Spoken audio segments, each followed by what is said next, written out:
And, one of the things that I said to myself was the greatest gift I ever gave myself was the gift of allowing myself to feel. When you give yourself that gift, when you start to feel your way through life, yes, it can be very intense at times, but when you cut yourself off from feeling what we call the lower vibrational emotions, you also cut yourself off from feeling the joy and the happiness and the greatness that comes with that. You cannot have one without the other.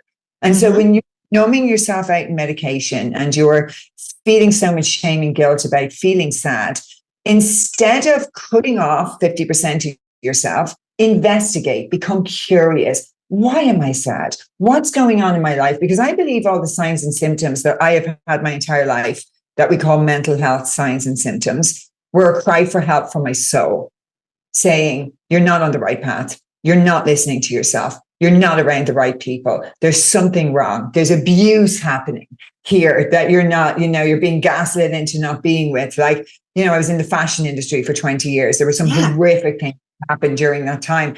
My mental health was a direct reflection of my life. And I was trying to know that and medicate it instead of facing it.